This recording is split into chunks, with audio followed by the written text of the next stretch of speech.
안녕하세요. 세상의 모든 돈을 복사하는 남자 돈복남입니다. 리플의 오랜 소송 전쟁이 승리로 끝날 수 있다는 희망적인 소식이 나오고 있습니다. 리플의 법률 고문인 스튜어트 알더로티는 오늘 올린 트위터에서 흰먼 문서에 대한 18개월간의 전투에 대해 승리를 선언했습니다. 미국 증권거래소가 암호화폐에 대한 윌리엄 흰먼 전 SEC 재무부 이상의 의견이 포함된 문서를 마침내 리플랩스에 넘긴 것이죠. 우선 흰먼 연설이 무엇인지 이해하실 필요가 있는데요. 윌리엄 흰먼 전 SEC 국장은 비트코인과 이더리움이 유가증권이 아니라고 말을 했습니다. 그와 관련된 자료는 SEC 리플 소송에 불리하게 작용되기 때문에 SEC는 계속해서 관련 문서를 공개하지 않으려 했습니다. 그런데 지난 9월 29일에 미국 지방법원의 아날리스 토레스 판사는 흰먼 문서를 감추려고 하는 SEC의 두 번째 시도를 기각했습니다. 리플랩스는 미국 증권거래위원회와의 법적 다툼에서 추가로 승리를 거둔 것입니다. 그렇다면 이전의 승리는 무엇일까요? 궁금하시죠? 흰먼 문서를 감추기 위해 SEC는 설득력이 없는 다양한 이유를 들면서 반복적인 소송 전을 벌였습니다. 이에 미국 치안판사 사라 넷버는 어림없는 소리라며 기각을 했습니다. 이 기각에 대한 SEC의 항소가 이번에 다시 기각된 겁니다. SEC가 감추고자 하는 문서는 대부분 흰먼이 2018년 6월 야후 파이낸스 올마켓 서밋에서 한 연설과 관련이 있습니다. 해당 자료는 SEC 내부 이메일 내용으로 구성되어 있으며 2018년 작성된 연설 초안은 여전히 대중들에게 공개되지 않은 채 기밀로 남아 있습니다. 흰먼은 당시 연설에서 이더리움이 증권이 아니라고 말을 했는데요. SEC가 비밀로 유지하기 위해 쌓아온 흰먼 연설의 초안은 리플랩스에 유리하게 작용할 수 있는 중추적 근거이기 때문에 매우 중요합니다. 18개월간의 기간이 지나고 6번의 법원 명령이 내려진 끝에 리플은 마침내 흰먼 문서의 연설 초안을 갖게 된 것입니다. 리플 CEO 브래드 갈링하우스도 SEC를 강하게 비판하고 나섰습니다. SEC는 법에 대해 충성하지 않고 권력에 대해 충성하고 있습니다. 그들은 자신들이 해를 끼치는 기업과 사람들에 대해 전혀 배려하지 않습니다. 우리 모두는 분노해야 합니다. SEC는 정부가 사람들을 위해 일한다는 것을 분명히 잊어버렸습니다. SEC가 투명성과 명확성에 신경 쓴다고 주장할 때 그 말을 믿어서는 안 됩니다. 결국 진실이 밝혀지게 되었을 때 그들의 수치스러운 그들의 행동은 모두를 놀라게 할 것입니다.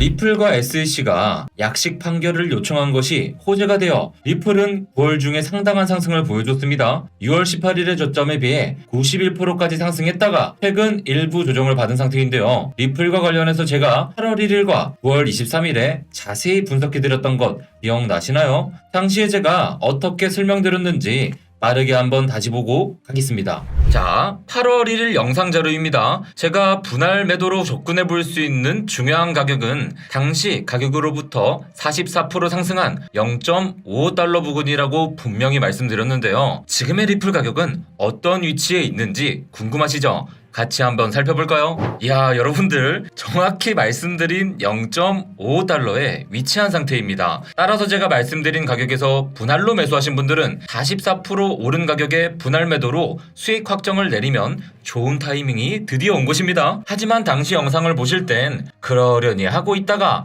지금 와서야 또 불타기 하겠다는 분들이 분명히 계실 텐데요. 그럼 안 돼요.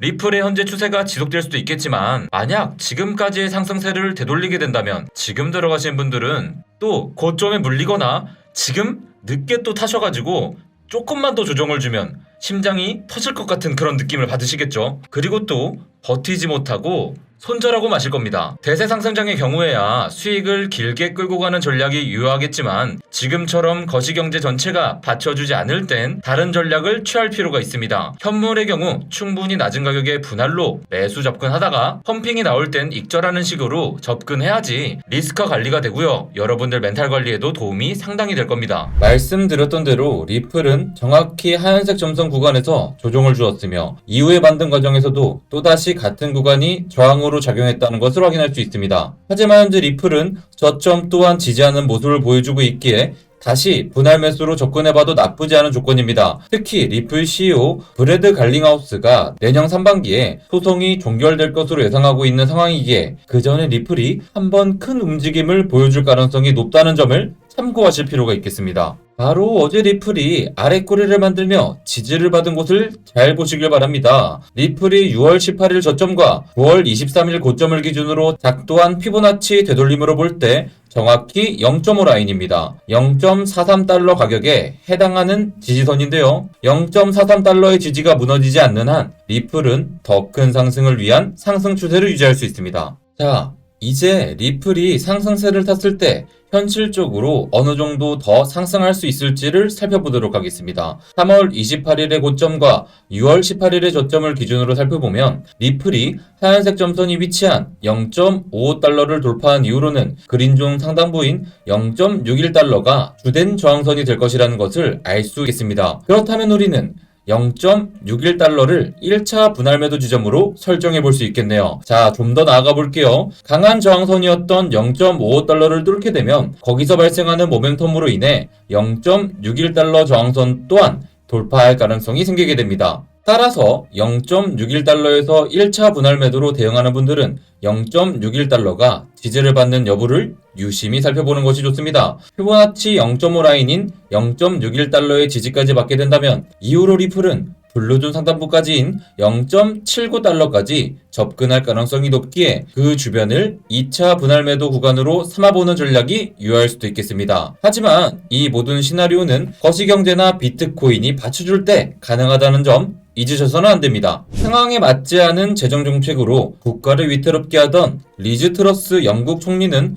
결국 사임하게 되었습니다. 취임 45일 만에 사임함으로써 그녀는 역대 최단기 총리라는 불명예를 쓰게 되었네요. 미국이 세계는 힘들겠지만 미국은 괜찮다라는 생각을 가지고 긴축 정책을 이어가게 된다면 영국뿐 아니라 다른 많은 나라에서 문제가 생기게 될 것입니다. 그리고 그 모든 지정학적 이슈들은 자산 시장에 충격을 주는 블랙스완으로 작용하게 될 수도 있겠습니다. 그렇기에 지금 투자자들은 그 어떤 때보다도 더 큰 시야로 시장을 해석할 수 있어야 하는 상황입니다. 이럴 때가 기회라는 것을 돈패밀리 여러분들은 잘 아시리라 믿습니다. 투자의 기회이기도 하지만 무엇보다도 제대로 공부해야 할 기회입니다. 상승장을 만나서 운 좋게 돈을 번다고 해도 내공이 튼튼하지 않으면 결국 벌었던 것 이상으로 잃기 쉬운 것이 투자 시장이죠. 그래서 공부하고 도전해야 하는 것입니다. 아는 만큼 보이고 보이는 만큼 얻을 수 있습니다. 여러분들의 성장을 돕기 위해 저 또한 더 치열하게 성장하도록 하겠습니다.